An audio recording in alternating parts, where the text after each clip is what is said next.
Good evening, and welcome to this week's episode of Paranormal Lens, presented by Jotnix Paranormal. I am Jamie Widener. I'll be your host tonight, along with Chad Thomas, that guy, or that guy. He's on one of these sides. Chad, how are you, sir? I'm good. How are you, Jamie? Oh, I'm exhausted. I'll tell you why in a second. Um, Okay. it has been a long day, but a good day for that. Mhm. Um, It's I Fat Tuesday. It is Fat Tuesday. Yeah, that happens. It's happening still in the Uh-huh. world. hmm Uh, Took a little bit of advantage of it this morning. Had some carrot cake for breakfast because why not? I'm an adult. I can do what I want.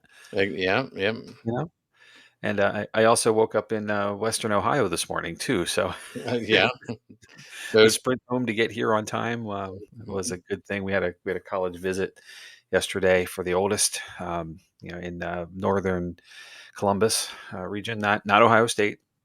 Don't My state friends don't get on me. It's not that. But something that's about 3 miles away or so from their campus. But so far, so good. Great trip. Good. Fast. Went out Sunday, came back today. Visited yesterday. So a little tired, sir. Yeah, Yeah, yeah, a but lot of miles. probably not as tired as that student because they had three That's, three interviews in 4 days. So that was true. Friday with a campus visit. Saturday with an interview for another uh college and university, and then a drive, and then another, and then a drive home. So yeah. So it's been a whirlwind, but yeah, hey, it is the season, right? exactly. And they're all out of the way, so we're Yep. we're all happy about that. Now the hard part, right? The hmm decisions. So Exactly. we'll Um, go. I We'll go there in its time. So I got my Fosnot today, oh, good. so. Oh, it is that day. So It is. My mom would have been proud. It was a true Fosnot, no sugar, no cinnamon, just the Fosnot. perfect. That's the best ones, honestly. I've had many of in many ways. Some are even cream filled. hmm But the glazed, of course, is fairly traditional around here. But just a straight donut. No more, Uh-huh. no more, no less. No powder, no anything. I agree with you. Is perfect. So So, well, good. yeah, Congratulations. Happy Fat Tuesday. yeah. So, which that is exactly why I chose to talk about New Orleans today with our episode. So, I think we should probably just get to it. Yeah, why not? Honestly, I've got a lot to talk about. So, Okay.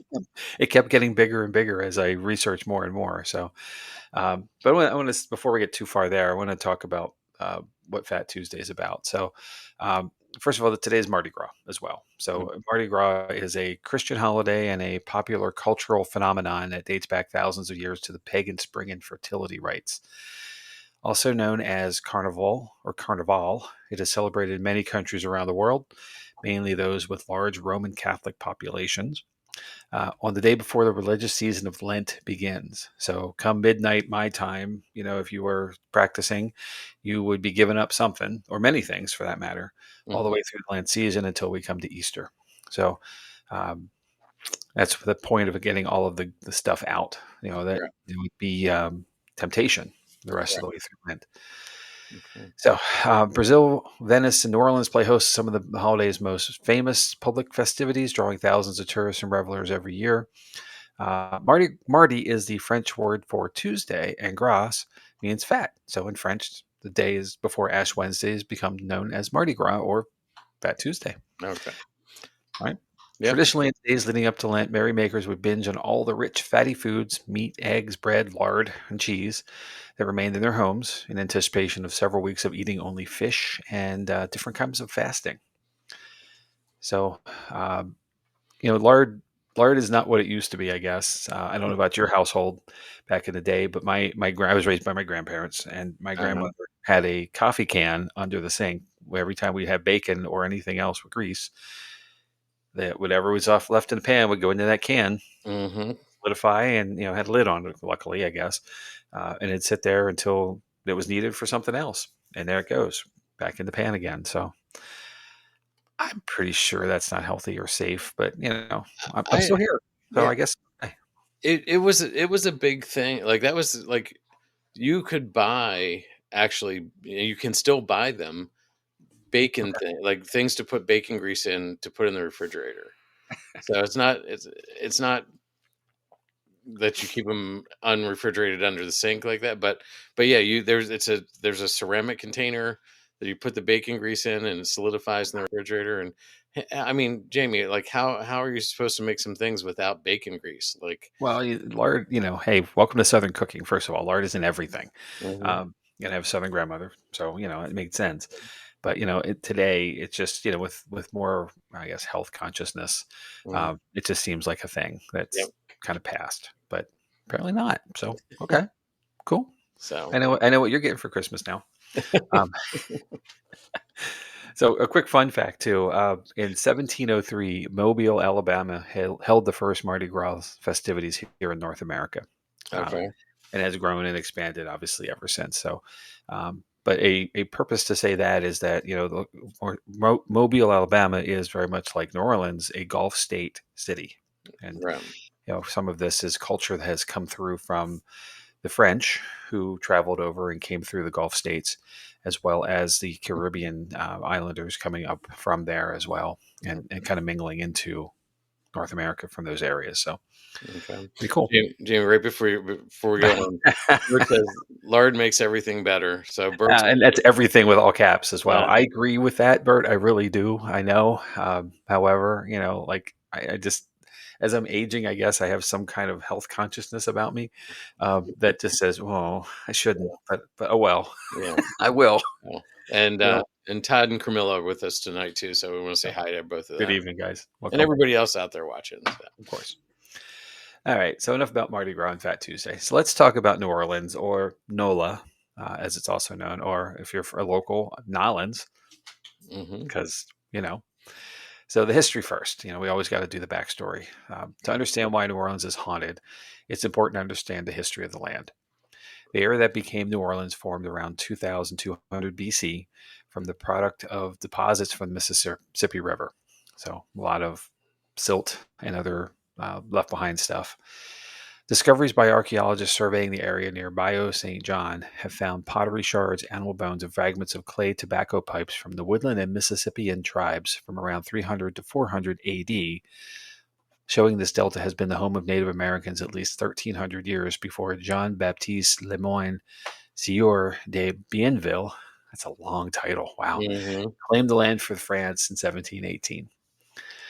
In 1762 and 1763, France signed treaties ceding Louisiana to Spain, and for 40 years, New Orleans was a Spanish city, trading heavily with Cuba and Mexico and adopting the Spanish racial rules that allowed for a class of free people of color. The city was ravaged by fires in 1788 and 1794 and rebuilt in brick with buildings and a cathedral that still stands today. So much of the old city is now gone, unfortunately, and we'll get to the fire in a little bit Okay, and the catastrophe that it really was. But most of the city was leveled. right. Can you go And back and say that name 5 times fast for Todd and Camilla? I will not. All right. So, no, because I could barely say it one time slow. Um, Jean Baptiste Lemoyne Sieur, that's Sieur. My French is rusty, so it might be otherwise. De Bienville.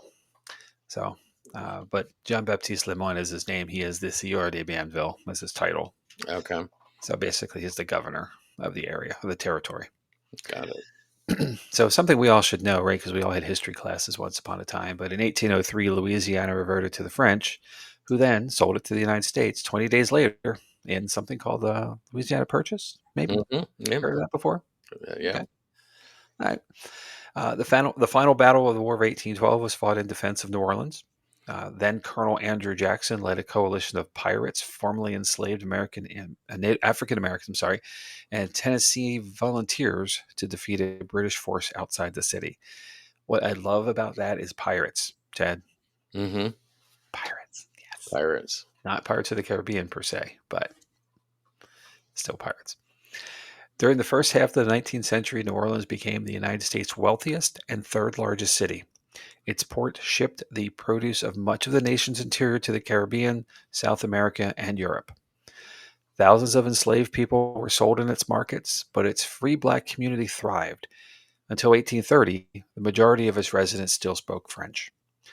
At the start of the Civil War, New Orleans was the largest city in the Confederacy, but it was only a year until Union troops, having captured its downriver defenses, took the city unopposed. During the Reconstruction era, race became a potent political force as emancipated enslaved people and free people of color were brought into the political process. And with the 1870s rise of the White League and the Ku Klux Klan, forced back out of it. Although the rise of railroads made shipping on the Mississippi less essential as that it had been, New Orleans remained a powerful and influential port. By 1900, the city's streetcars were electrified and New Orleans jazz was born in its clubs and dance halls. The city grew. New pump technology drove the ambitious draining of the low-lying swampland located between the city's Riverside Crescent and Lake Pontchartrain. New levees and drainage canals meant that many residents could live below sea level.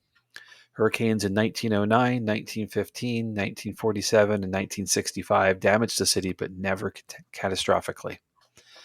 After World War II, suburbanization and conflicts over school integration drew many white residents out of the city, leaving a core that was increasingly African American and impoverished.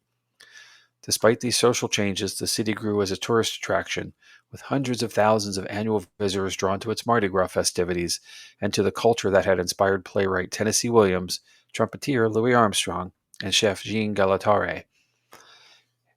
On August 29th, 2005, Hurricane Katrina struck and haphazardly evacuated New Orleans. Upon landfall, the Category 3 storm's force winds tore away roofs and drove large storm surge that breached 4 levees, flooding 80% of the city. Hundreds were killed in the flooding, and thousands were trapped for days in harsh circumstances before state and federal rescuers could reach them. Officially, 1,392 people died in New Orleans because of Katrina. Wow. Now, Chad, I will tell you this. I was in Gulfport, Mississippi 2 days before Katrina. I was there for almost 3 weeks prior to it with a project that was for work. Hmm. And as I left, and luckily my project was done, I wasn't evacuated per se, but I was already leaving. As I watched the news and all of this unfold 2 days later, 3 days later, the places that I knew were literally wiped off the map. Wow. It was such a thing. Hmm. And it's not that far behind us now, 20 years, but still, the recovery in some areas is still slow Right. and still happening. And some folks who left never came back. So a lot of stuff, right? A Hmm. whole lot of history, some transitional things, some issues with just multicultural things. So it's a really cool place, first of all. And I've had the pleasure of being to New Orleans. I had Okay. the pleasure of being there on my birthday one year, and I had also had the supreme pleasure of being on Bourbon Street on my birthday. Uh, Okay. I'll try to tell you what I remember that later. Um, but what I didn't get to do while I was there was exploring the haunts. So Okay. unfortunately, but let's talk about them now. So a couple things, many things actually, but a couple things, the bigger things to start with. There was a yellow fever epidemic in New Orleans between 1817 and 1905. There were actually several. Perhaps the most gruesome tableaus ever to unfold in New Orleans took place during yellow fever epidemics, which peaked in 1853, where there were 7,849 deaths, in 1858, when there were 4,845 deaths, and in 1778, I apologize, for 4,046 deaths. Over 41,000 would lose their lives to yellow fever in the 19th and 20th centuries totaled. Wow. There's a good reason for this. Interestingly, the mosquito-borne virus, a member of the Flaviviridae family, and that's another one I'm not going to say 5 times fast, ravaged the populations of immigrants new to the city in particular. Individuals became infected when bitten by a mosquito carrying the virus, so it was easy for multiple members of a household to succumb to the disease. Headaches, muscle soreness, fever, and jaundice, hence the name yellow fever, were followed by liver and kidney failure, hemorrhaging, seizures, coma, and then death. Yellow fever cases peaked during warmer months when mosquitoes were most active, and for years, families who had the means to flee during the summer did so. During the worst epidemics, 1 out of every 10 people who stayed behind would die. Wow. In 1853, more than 1,000 people died a week. Obviously, civil services were not equipped to deal with these mass deaths of that magnitude, but what they did what they could. Each day, corpse wagons circled the neighborhoods, drivers calling out, "Bring out your dead!" Mass graves lined the city's perimeter. Fortunately, the 20th century scientists figured out that if they controlled mosquito populations by limiting their breeding grounds, they can control the spread of the disease. New Orleans joined forces to close their cistern, drain stagnant pools, and create underground sewage systems. After 1905, yellow fever never again ravaged the Crescent City, but it still exists in other underdeveloped parts of the world. So, a big deal. 41,000 people. Yeah. Holy cow. And how many years that was? It was mostly during the 1800s, so in a window between 1817 and through 1905, once some true renovations and incorporation of better hygiene tactics like closing the cistern, Right. and then getting just drainage, getting rid of stale water, setting water, really helped Right. remove the mosquito populations. Of course, too, like awareness, public awareness too, like what to do. So let's talk about some places. Okay. So the first is the Laure Mansion. The Laurie House is well known both within and beyond New Orleans city limits. Kathy Bates portrayed Delphine LaLaurie in an episode of American Horror Story, and the haunted house attractions frequently includes homages to the grisly tale. LaLaurie enslaved African American people, and she was a notoriously cruel mistress. After a 12-year-old girl fled LaLaurie's bullwhip in terror, falling off the roof and dying from her injuries, the authorities were brought in to investigate. Because cruel treatment to slaves was prohibited by law, the Laurie slaves were taken away from the house and sold at auction.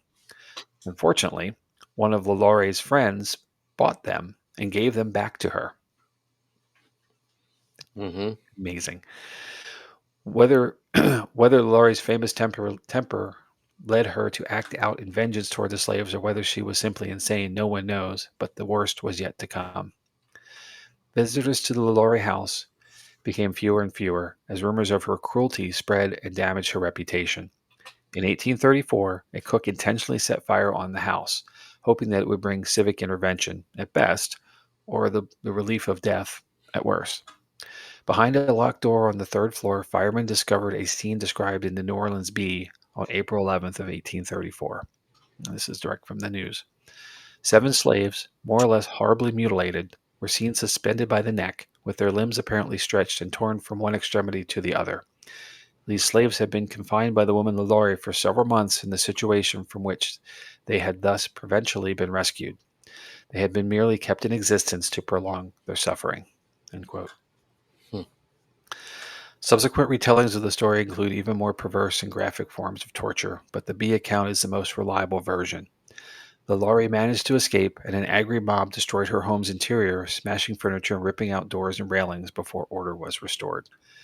The gutted house sat for several years and eventually returned to the market.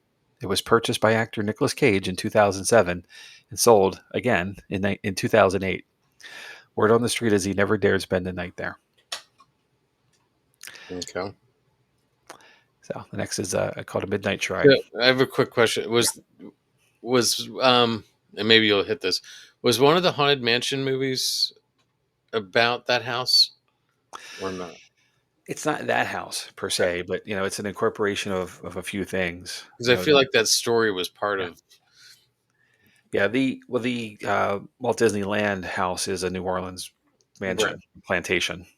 So yes and no to that degree. It's not exact though. It's not a true carry. Probably because it's too gruesome for that Right. matter. Yep. Okay. Sorry to interrupt. That was great. And I see that Todd and Carmela have New Orleans on their list of visits in the future. Let me Yep. know. Yep. Perhaps road trip. Call it now, or air trip, then a road trip. And then we'll have to eat lard while we're on the trip. It's all about the lard. Yeah. So This is a bit of a story, but another point. I moved on an insufferably hot August day to one of the oldest houses on Esplanade Avenue, built in 1831. I rented the large upstairs apartment, which was flanked by 2 smaller rear units. On my second day, a back tenant was moving out.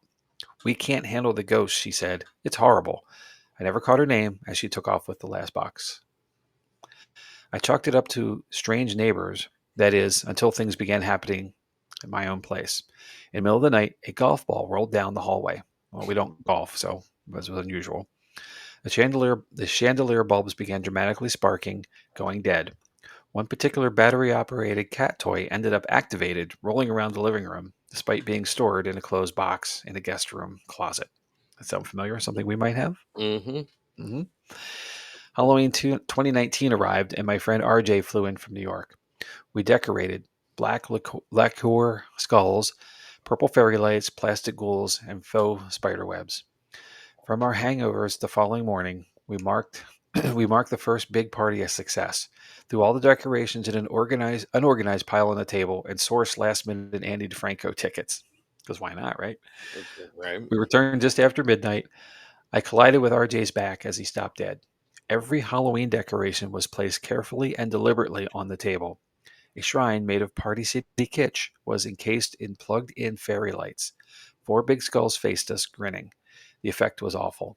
I considered and loudly discussed moving out that very night. Instead, we unplugged the shrine, threw everything in storage boxes, and tried to sleep. 3 years on, with the help of the historic New Orleans collection, I've discovered our ghost is Jules Hughes de la Verne. Born in 1818, he lived in the house and raised his children there.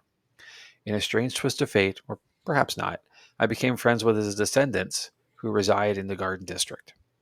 He loved his house, they told me one night, drinking wine in the living room, which was once his bedroom.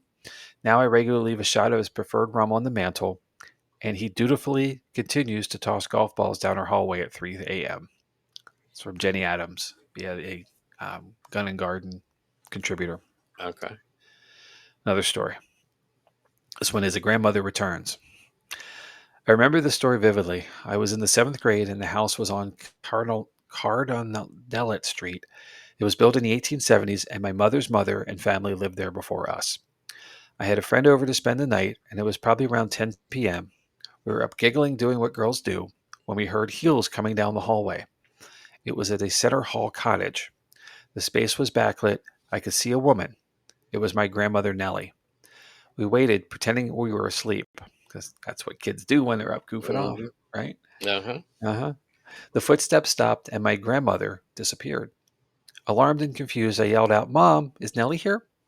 It wouldn't have been weird to see my grandmother who lived over on Jefferson Avenue. My mom yelled back, "No, go to sleep." My friend was really upset, but we finally fell asleep.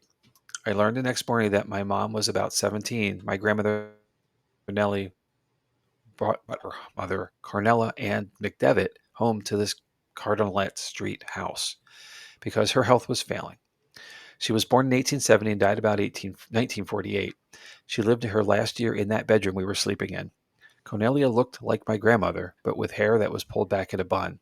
I saw her, the heels, the dress, the whole thing. This is from Andrea St. Paul Bland. This is what I love a lot. It's called Trapped in the Chimney. The house was built in 1836 in the Marigny, and I loved it the minute I walked in. I put an offer the same day. Then I went home and Googled it. It turns out it's one of the most haunted houses in America. Is it too late to rescind your offer at that point? I mean, Yeah. yeah, yeah. All right. The Travel Channel did an episode on it. The house was terrible, about a woman hanging her dog and then herself. However, I'm a public health professor and I'm not easily spooked. I'm more apt to look for scientific explanations. I like this fellow.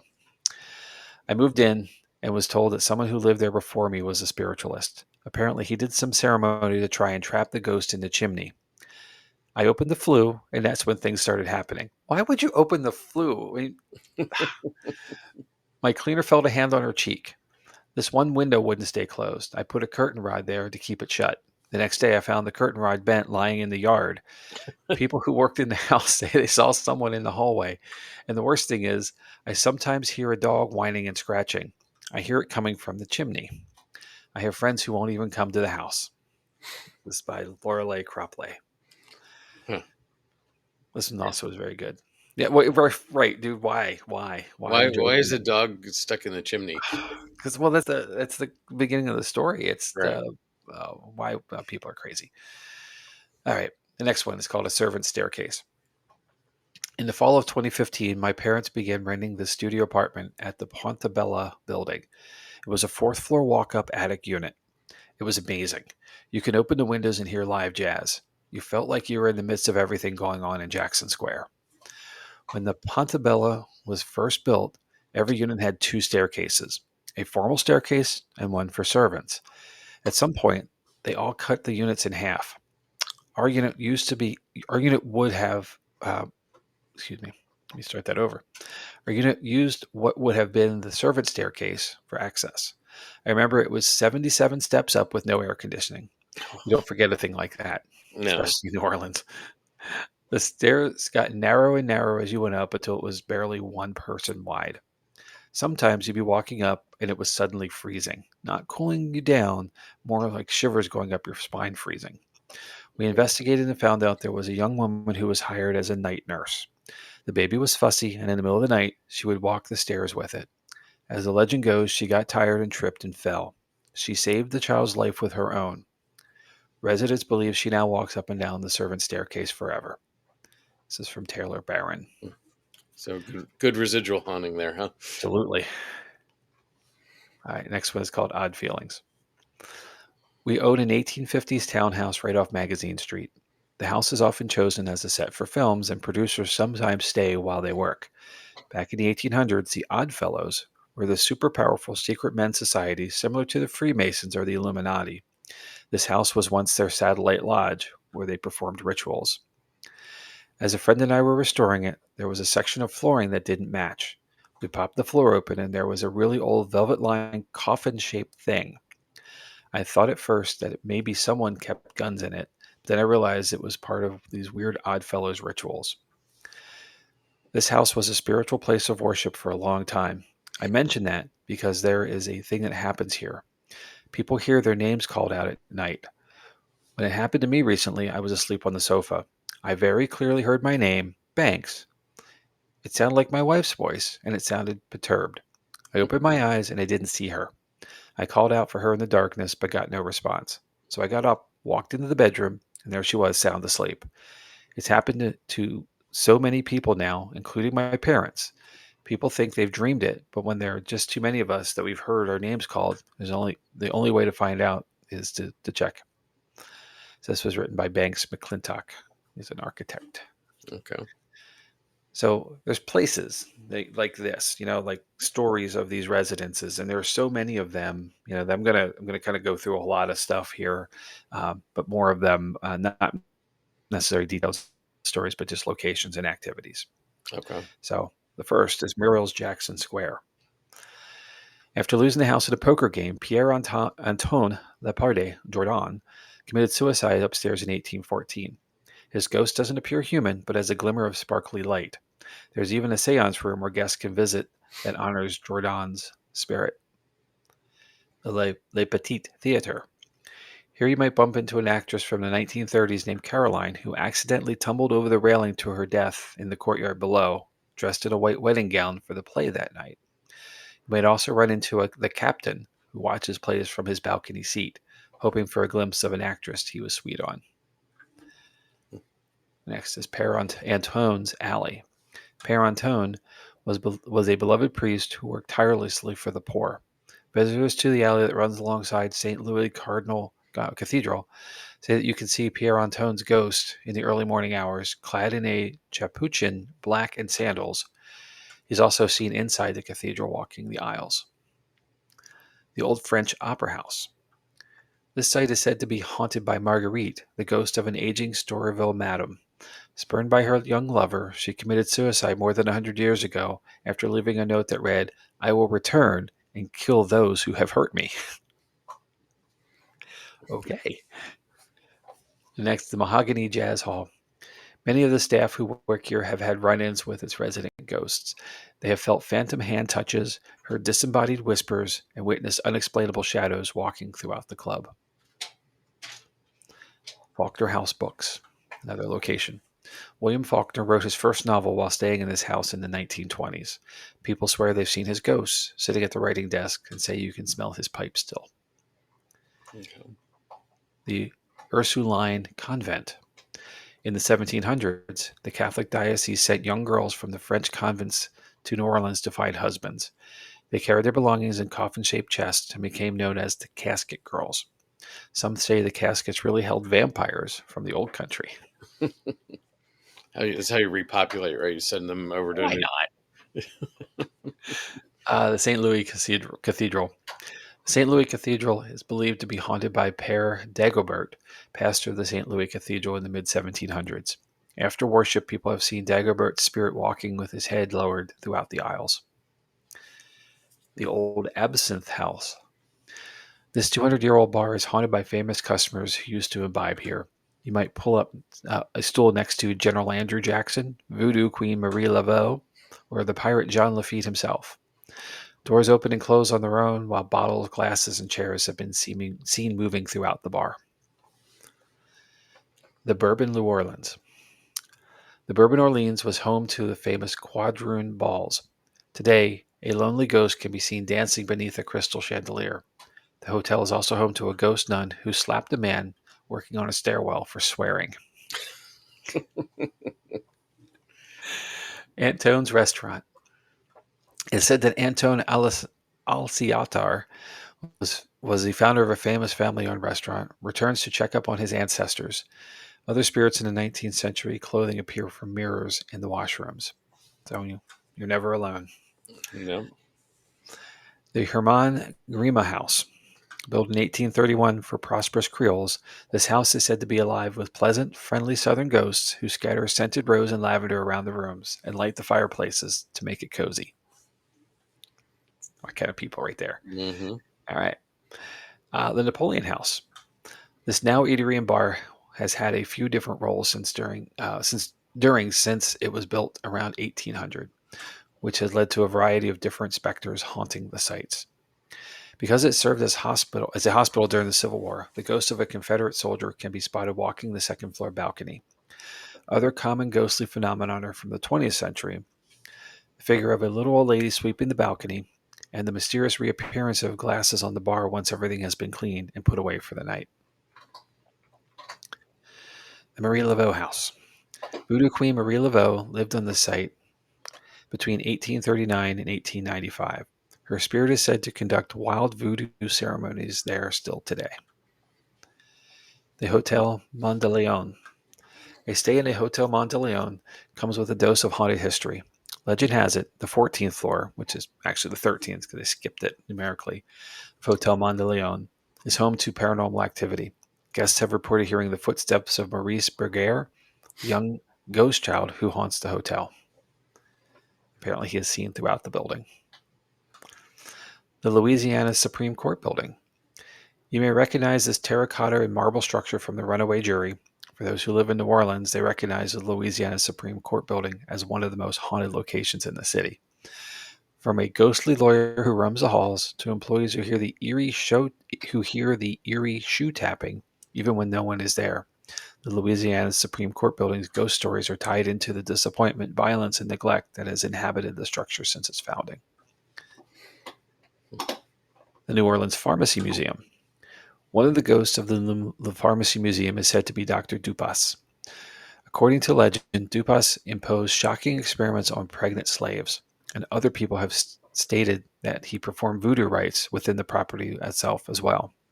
Today, it is said that Dr. Dupas's ghost haunts the Pharmacy Museum after it closes.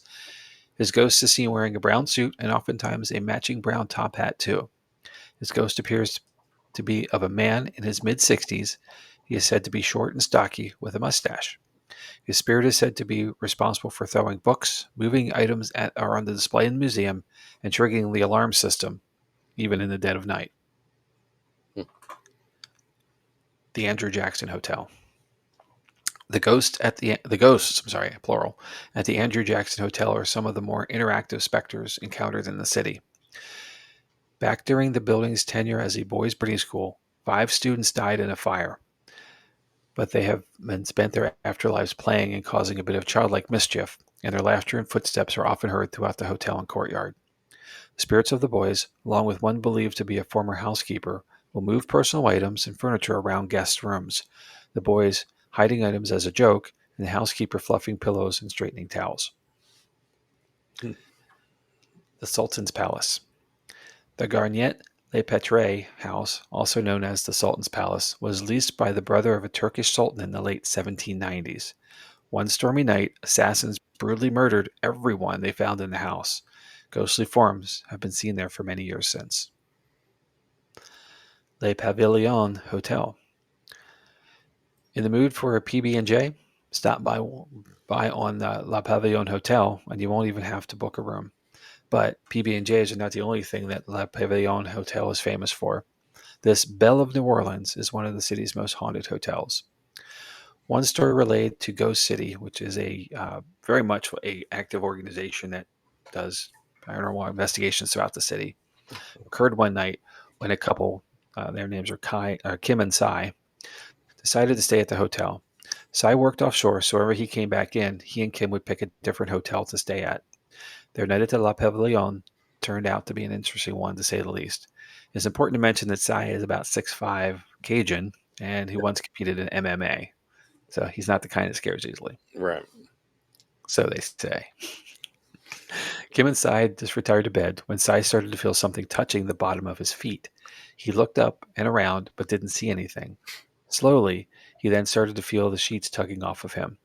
He began to panic when he felt a pressure push down on his chest, as if someone were trying to hold him down. And despite being 6'5", Cy couldn't lift the force off of him. He could barely breathe. He actually started to think he was having a heart attack. Cy claims the experience lasts for 5 to 6 minutes. Wow. Now, if you remember, we talked about Harper's Ferry. The Hilltop House there has reports of the same kind of activity where someone in the middle of the night, you would have that pressure pressing Right. down, men specifically would have that pressure holding them down. It's Mhm. a interesting thing. I'm sure it's happened in others as well. We'll probably have to look into that a little bit more. Yep, I'm sure. I just want to say hi to Frankie who just jumped in. Hey, Frankie, good evening. So New Orleans is famous for a lot of buildings, but one of the things that's really well known for too are the cemeteries, and there are quite a few. So Hmm. Lafayette Cemetery number one. Lafayette is one of the oldest city-operated cemeteries in New Orleans and can be found in the Garden District. Famous vampire author Anne Rice immortalized the cemetery as she made it into the final resting place for the Mayfair witches. But Lafayette is also one of the few non-segregated, non-denominational cemeteries in New Orleans. In the length of one city block, there are around 1,100 family tombs and over 7,000 souls that call Lafayette home. Amongst those souls are Americans from 26 different states and immigrants from over 25 different countries, creating quite an afterlife melting pot. The St. Vincent de Paul Cemetery. De Paul is another notable cemetery, sometimes referred to as Louisiana Street Cemetery. The cemetery is believed to be founded by a priest and was once owned by an infamous duelist, Senor Jose Pepe Lulala. Two of the cemetery's most famous residents are the spiritual leader Mother Catherine Seals and a gypsy queen named Marie. St. Roch Cemeteries number 1 and number 2. St. Roch has a reputation for being one of the most unusual cemeteries in New Orleans, which is saying quite a lot. Despite the unique title, St. Roch is one of the least visited cemeteries in New Orleans, which might just be the reason why the ghosts enjoy chilling in this historic cemetery so much. For nearly a century, ghost stories have emerged from St. Roch. One of these such stories is about the hooded ghost of the St. Roch Cemetery. The hooded figure can sometimes be seen walking through the cemetery's pathways and leaving right through the walls that surround it. Another tale is of a ghost dog, which is often seen roaming the cemetery. He is typically described as a unnaturally large black dog. His ghostly image has been captured in pictures and on video, and visitors believing that the dog is a stray have followed him through the cemetery, but just as they're about to corner him, the dog vanishes. Chad, coincidentally, or maybe not, St. Roch is the patron saint of dogs. Okay. Coincidence? Yeah, that makes Maybe. sense. Yeah. Yeah. So, a lot of stuff, right? So, to conclude it, why is New Orleans so haunted? A couple things. First, the violent start, right? Mhm. Going back through history. In 1718, city founder John Baptiste Lemoyne, Sierra de Bienville, said it again, so maybe 3 more times fast and I'll have enough, sailed down the Mississippi River and settled in New Orleans. He was accompanied by soldiers and expeditioners from Canada and France, but Bienville realized early on that he needed people to grow the city's population. So he did what anyone might do. He penned the King of France and requested that the crown send some folks across the Atlantic.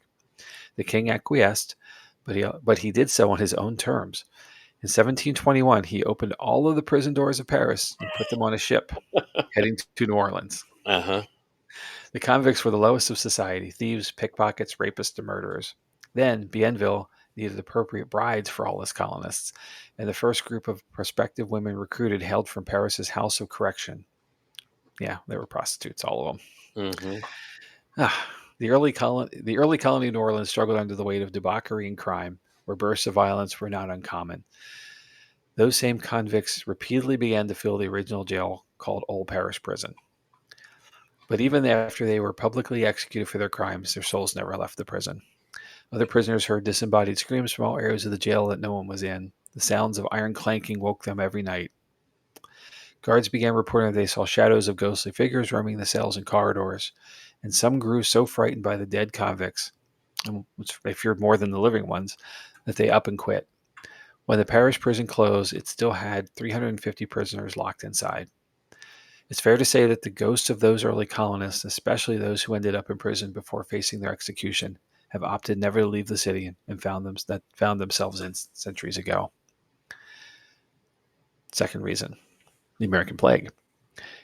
It arrived in the form of infected mosquitoes, but resulted in the deaths of thousands of people. Yellow fever was the true killer of New Orleanians. That's a weird word. During the 18th and 19th centuries, after drinking the diseased water, people's temperature spiked and their liver infested with the fever shut down. Skin burned a sickly yellow, and the whites of their eyes matched the jaundiced flesh to perfection. It was only a matter of days until the body could no longer support itself and succumb to the disease. With no known cure, gravediggers could only collect the dead off the streets and haul them to the cemeteries, most of the bodies at any rate. To this day, locations in the French Quarter swear to be haunted by the ghosts of yellow fever victims, many of which were children. Right. And next, cities of the dead. Mark Twain once called the cemeteries of New Orleans the cities of the dead, and the nickname has stuck for over a century.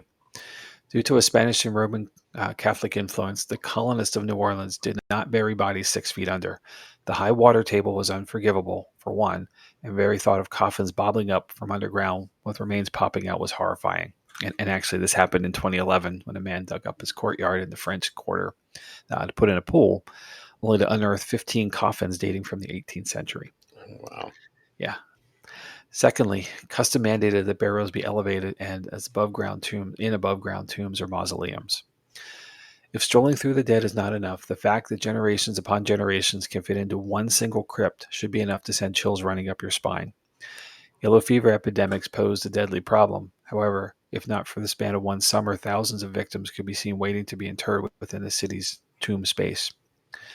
And if you thought of the dead waiting to be buried doesn't unnerve you, the fact that voodoo queen Marie Lavel spirits still haunt St. Louis Cemetery Number 1 just might. Her ghost is said to lurk by her tomb. For visitors who disrespect her or her religion or beliefs, the ghost of Maria has been known to hit, scratch, and push people down to the ground. Maria Lavel might not be the friendliest of spirits, but she's just one of the ghosts rumored to haunt St. Louis Cemetery Number 1, the oldest grave site in New Orleans. Hmm. Number 4, and we spoke about this a little while ago, the Great Fires. Good Friday of 1788, Treasurer Jose Nunez was sitting in his family's home on Rue Chartres, less than a block away from St. Louis Church, now cathedral. He allegedly lit 56 candles in honor of the holiday and then sat down for dinner with his family. Then, the scent of smoke curled through the house. The candles had caught fire upon the curtains. That night on March 21st, 1788, 856 of the 1,110 buildings in the French Quarter caught fire and burned to the ground. The Spanish governor, Esteban Miro, wrote, "If the imagination could describe what our senses enabled us to feel from sight and touch, reason itself would recoil in horror. It is no easy matter to say whether the sight of the entire city in flames was more horrible to behold than the suffering and pitiful condition in which everyone was involved." End quote. With nowhere to turn, locals camped out in Jackson Square, Plaza de Armas, which is just so happens to be the place where public executions were held every single week. Allegedly, those executions did not stop during the time the homeless New Orleans stayed there. And rumor has it that the stories of hearing disembodied voices screaming and spotting ghostly figures in Jackson Square started then. Today, Jackson Square remains just as paranormally active as it were when the Great Fire of 1788 ravaged the city, and the public executions amassed hundreds of New Orleans to watch each and every week. Orbs have been caught on camera in Jackson Square, and apparitions have been visibly spotted. So, New Orleans was a port town. It's no secret that port towns were often the most crime-ridden and violent-laden areas in a state.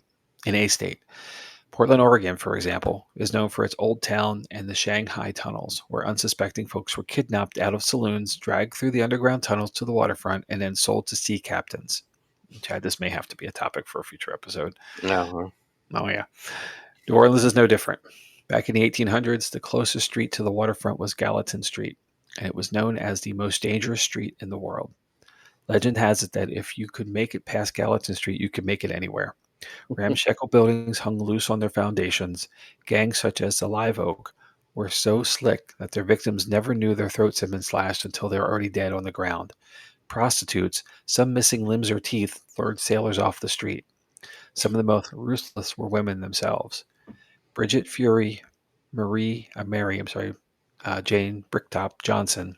These are the names of serial killers on Gallatin Street, and their souls, allegedly, have never left. At the stroke of midnight, a woman's scream can be heard still, just as a pistol shot rings out on the otherwise empty, quiet streets. Ultimately, Gallatin Street was razed to the ground at the end of the 19th century, but the imprint from that tumultuous period has remained. For many tourists, simply have no idea when they visit the French market in New Orleans, they are standing directly on where all of that death and crime once occurred. Number 6, there's a culture of death. Day of the Dead, Crew Debut Parade on Halloween, Crew d'Etat Parade during Mardi Gras, jazz funerals. These are just some of the ways that New Orleans celebrate the dead each year. Thanks to the heavy blend of Spanish, French, and African influence, death is not just an occurrence in New Orleans, it's also a cause for celebration. In a strange way, New Orleans are fascinated with the culture of death as a passage from here and now to the other side, and as weird as it may seem, locals in the city implants have found their way to celebrate those who have passed. Whether it's due to culture or just weird fascination, New Orleans encouraged the spirit of the dead to come out and play, making this party city and even playing field for both the living and the ghosts who still make the Crescent City their home, and who make New Orleans the most haunted city in America. So I love to discuss this, but let me cite some sources. Mm-hmm. First of all, ghostcitytours.com, a great website with a lot of captured information. FrenchQuarter.com, GardenandGun.com, NewOrleans.com, and History.com. So let's discuss. Wow. Man, there's so much history there, and it Mm-hmm. carries back so far. And New Orleans surprisingly is not a very big place. I mean, it is a big place, but it's not. It is expanded. But in the original sense, it's a sliver of land between the Mississippi River and Lake Pontchartrain. So Right. it's buffered north and south, and it just has it's a kind of a curving crescent of land. Hence, it's a crescent city. Uh, it's high ground, so it makes sense that people settled on it. And being it's 90 miles out of from the Gulf of Mexico, I'm still going to call it that, by the way. Um, it is a key strategic location. Right. It is and because it's at a curve of the river as well, it's got some strategery to it. I understand why it would have been contested through the years. And it's such a neat blend of culture too. And my experience there was a couple days.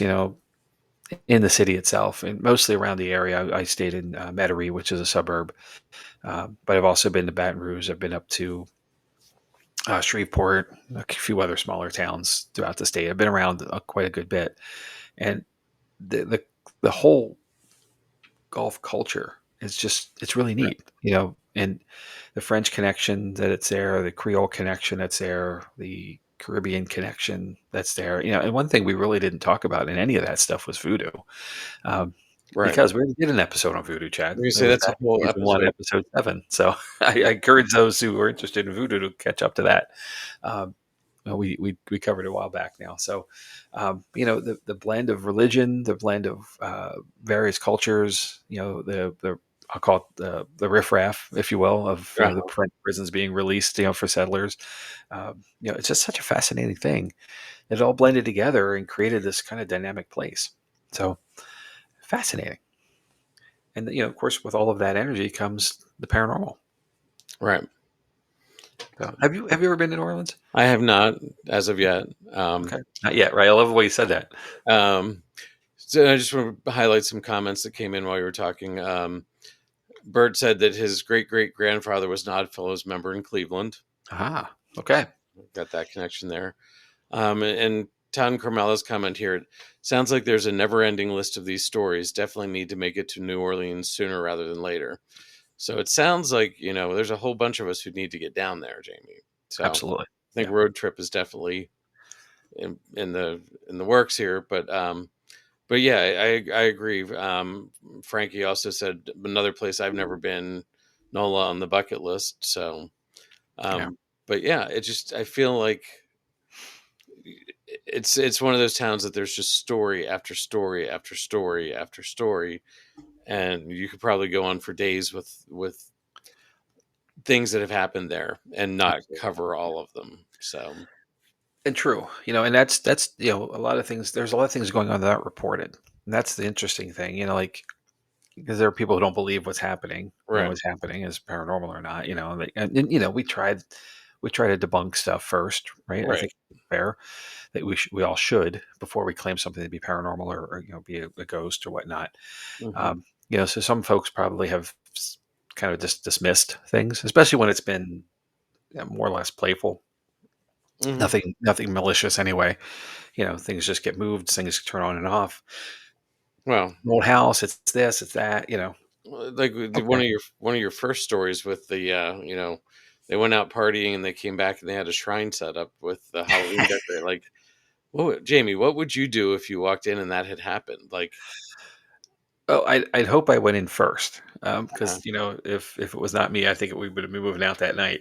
Um, but you know, I don't think I would. I wouldn't be freaked out by it. I really wouldn't. And we both have lived in. We grew up in homes that have activity in it, right, like from younger ages on. So I you learn to figure it out and you learn to live with it. Is my place with right, this. yep, And I think if I'm not mistaken, that story they also dove into who was there before them. They did the homework, the right, research, and they found who it was, and then one of the name thing, and then it's not the scary thing; it's a person, you know, right, and you find your way to make it work for everybody, And right, I I grew up in a house that I absolutely love. And hmm unfortunately, we sold it. My grandparents passed on. The house got sold, and it still stands today. I mean, it's certainly, it's not falling down or anything, but I love that house, and right, it's an old mansion kind of place down in the old town of Columbia, PA, historic district. So it was just this place was cool, and hmm I can see myself if I ever would pass, and whenever I pass, not if, but when, and we're all going to go someday. If there was a place, that would be my place. You know, right, I don't know that you get to choose that. I hope you do. And if so, and I go first, you'll find me there, Chad. So, okay, um, so I'll text you the address. But you know, I don't think there's a problem with that. right, Like I have more respect for it that way, for the person that way, because they love that place as much as I may love it as well, and they have the right to be there too. right. Bert says, I think I would have to break the rule. Don't investigate your own home. Yeah, yeah, So, it's true. but I think the rule is don't investigate something you don't want the answer to. That's really the truth of it. You're right. So if you want to find the answer, then you do have to investigate it. Yeah.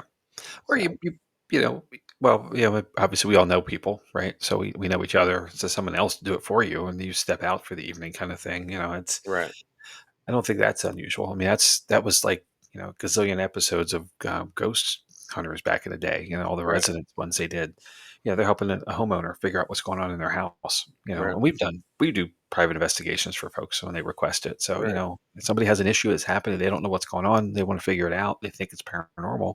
Mhm. So, we can step in, and it's not a big deal that way, because it brings some sense of understanding and maybe closure for that matter. But it brings the knowledge and understanding to that family or that person, whoever they are, of what really is going on. Sometimes it's not paranormal at all. Sometimes we have a great example of folks who are having lucid dreams and just some really bad nighttime experiences.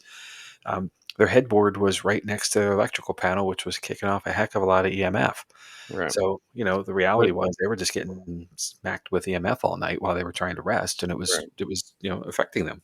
But they didn't realize it because if I remember correctly, it was on the other side of the wall, so it's not Yeah, like there's a closet door, and it was right inside right inside the door, but at the panel was right at their headboard. Mhm. Um, so the conversation was, hey, move the furniture around if you can, and they could, just Right. see if you put the bed maybe away, and then checking in a little later, things were much much better. Other activity was still occurring, which was really the point of us being Right. there. But that part of their issue was resolved. And Right. again, not a paranormal thing, a very physical thing. Mhm. And not everybody's affected the same way by high levels of EMF as others, but they Right. were both sensitive to it and they were having issue. Yeah. So And there's that question, it's sort of which came first, the chicken or the egg.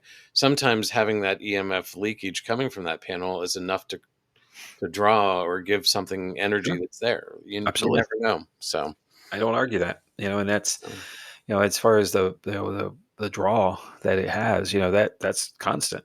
It's right. always there. Well as the electricity's on, to the Mhm. building, it's there. So Yeah.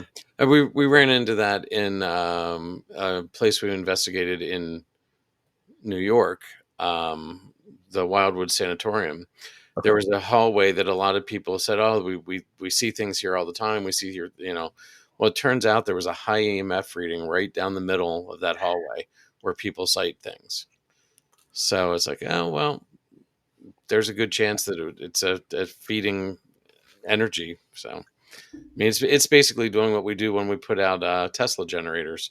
Great. It's a Definitely. constant Tesla generator. So Yeah, exactly.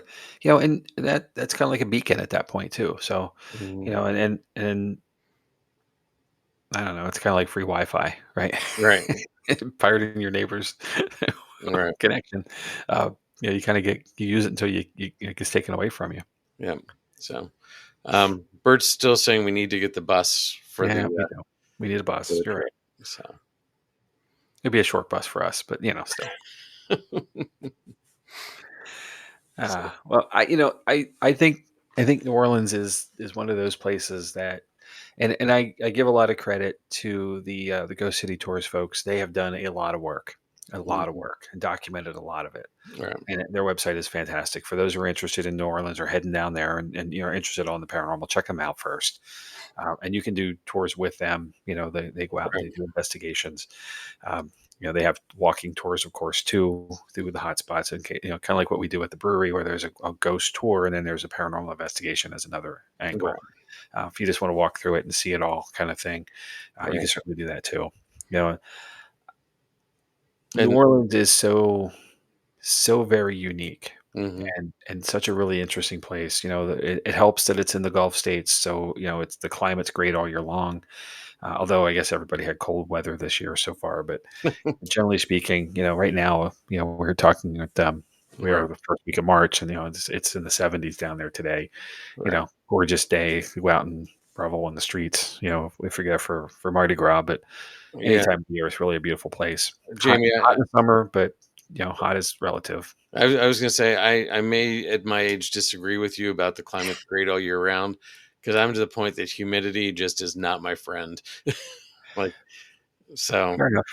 yeah. But anyway, Fair enough. um, I've had the pleasure of being in the Gulf states, and not displeasure to some degree, the Gulf states for that same career path I was in then.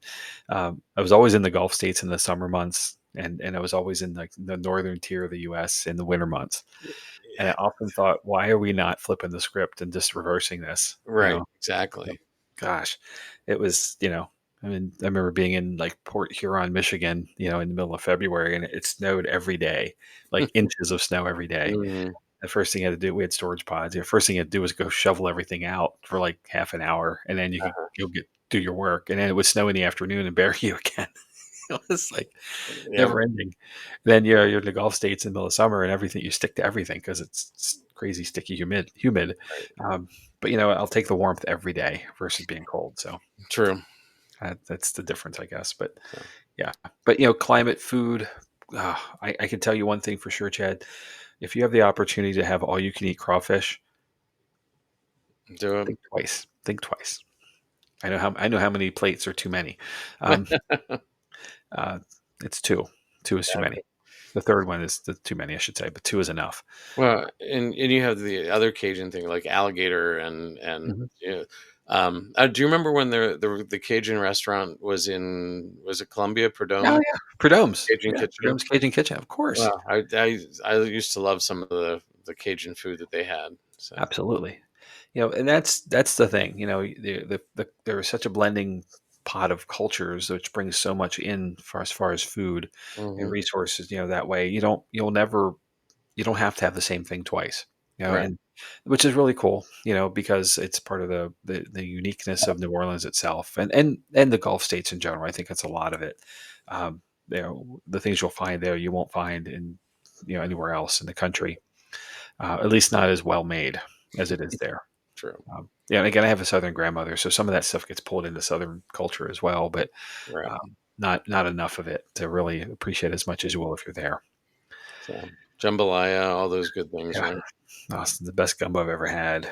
So, one thing that you hit on a little bit, I think, but I always find interesting is the number of cemeteries that are not burial grounds; they're above ground Oh cemeteries. yeah, yeah.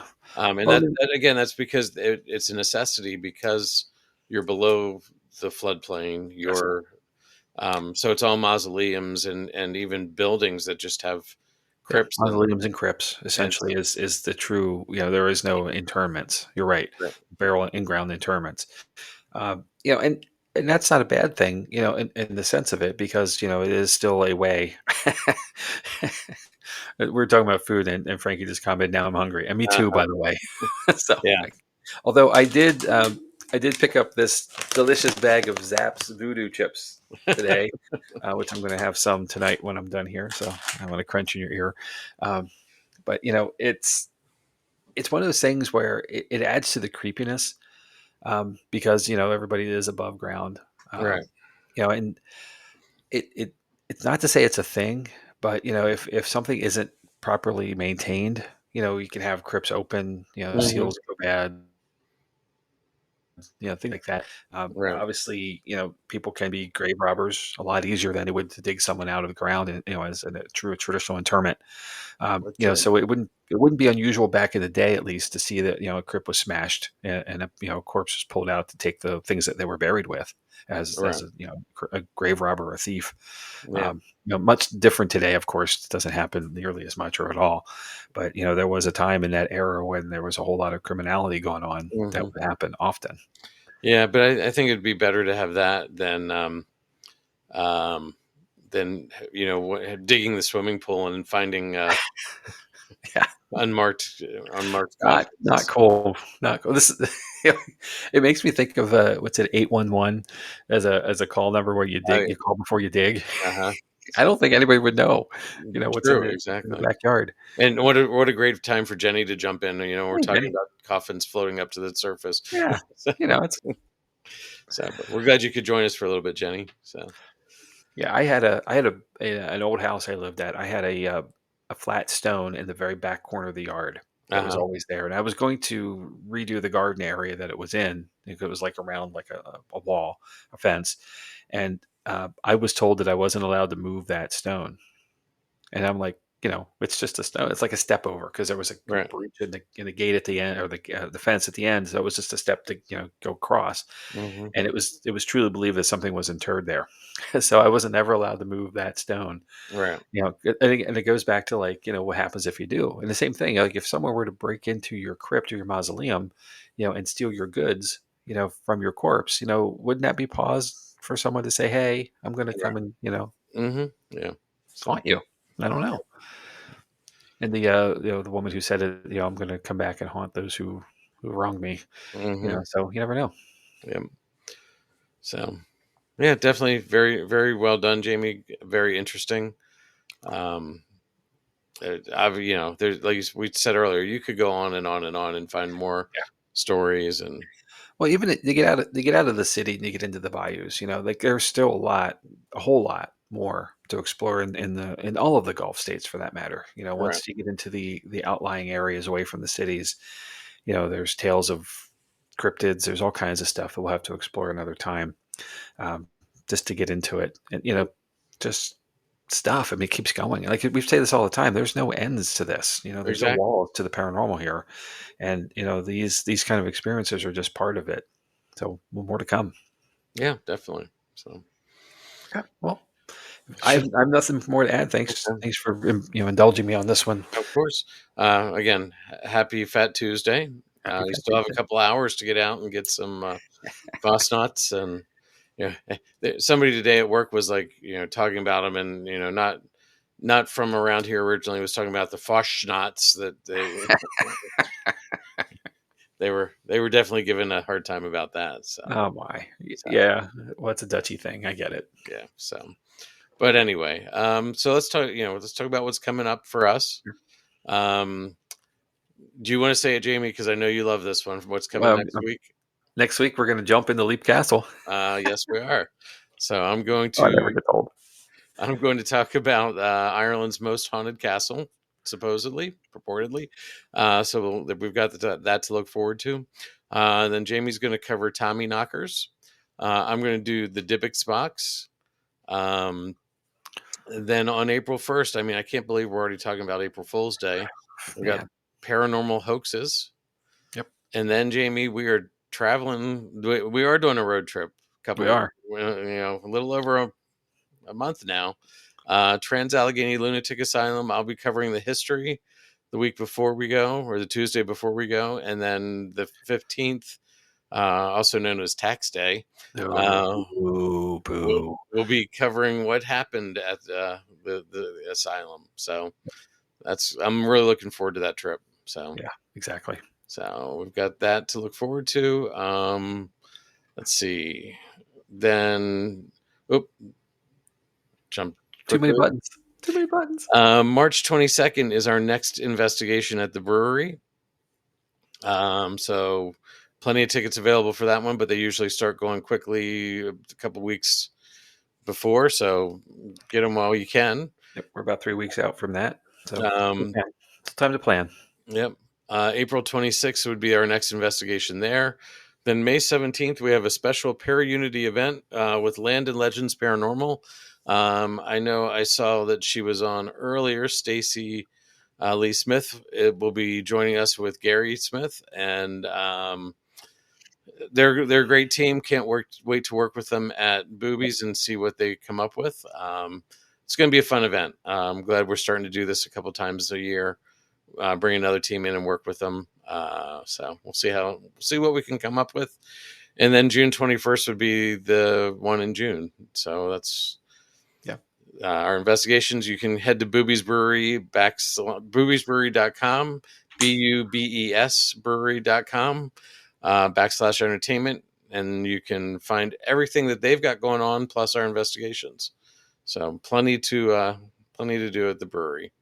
So, as I said earlier, we've got Gary and Stacy Smith from Land and Legend on the 17th of May.